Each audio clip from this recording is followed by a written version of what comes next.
Evening, everybody. It's 5:55 on Tuesday evening, the 12th of April, and this is your closing comment.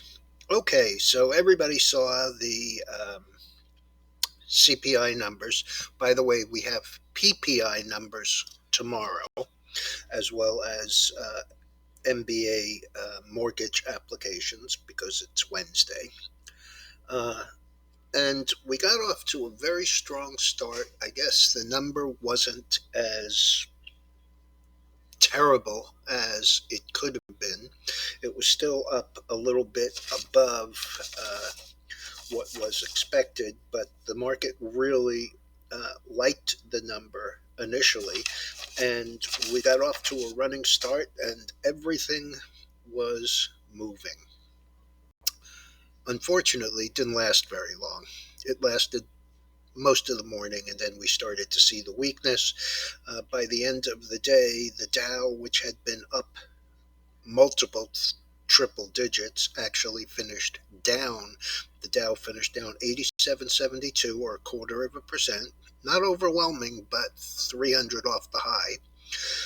The Nasdaq finished down $40, or a third of a percent.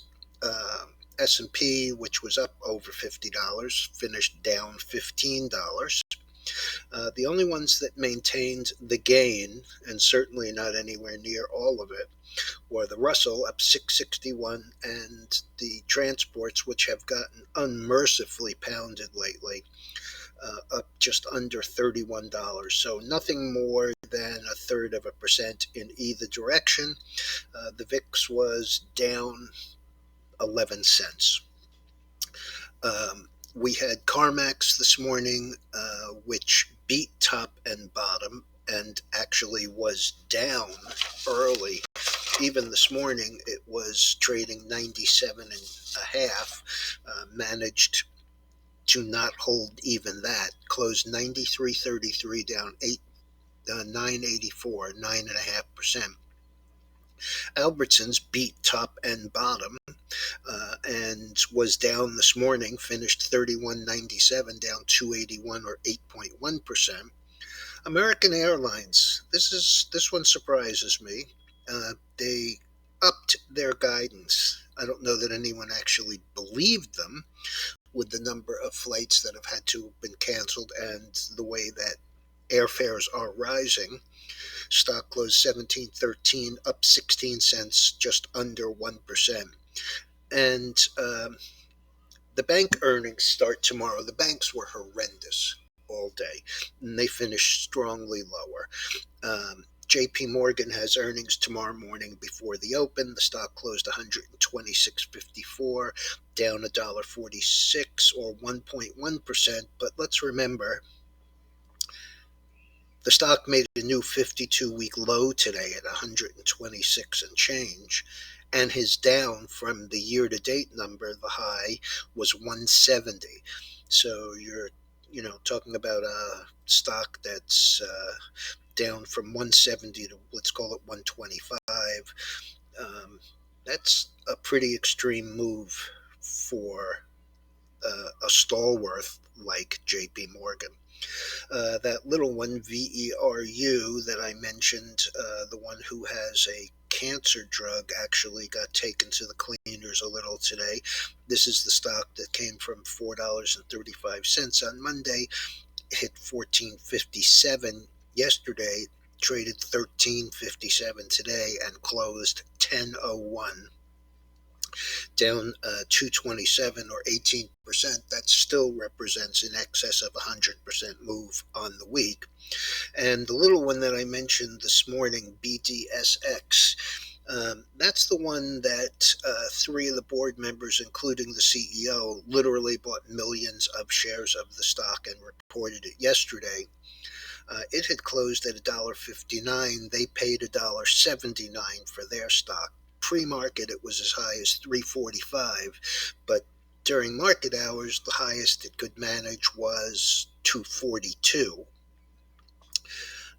And it closed 193, up 34 cents, or 21%. Still, decent, but certainly not $3.50 like this morning. Oil was higher, gold was higher, silver was higher, Bitcoin was down. The dollar closed at par spot 29, 100.29, and that was up 37 basis points.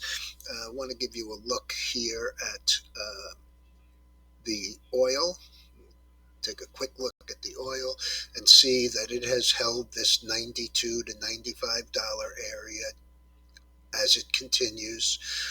And we did close pretty close to the high at 100 spot 60, and that was up 6.7%, $6.31. You can see this area in here where all of the support is, where it found support after the blow off top at 130.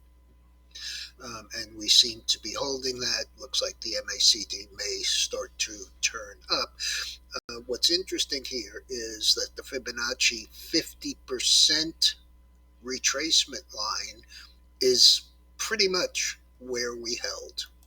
Okay, looking at the gold and the silver, both were up yesterday and gave up about half of the gains yesterday. But today, actually, higher lows, higher highs, and a close practically on the high.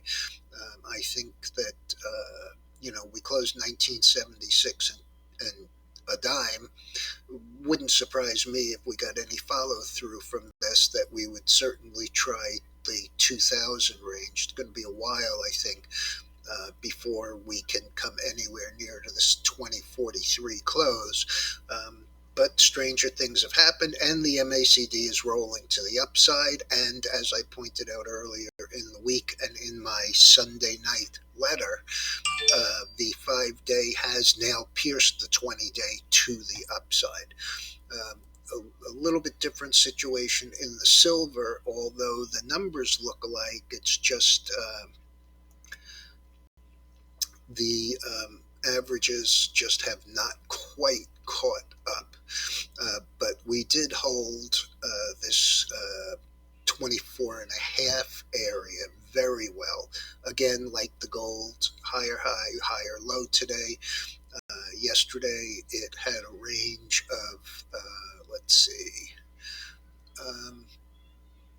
under a dollar, so about 80 cents. Today, the range actually expanded and we closed near the top of it.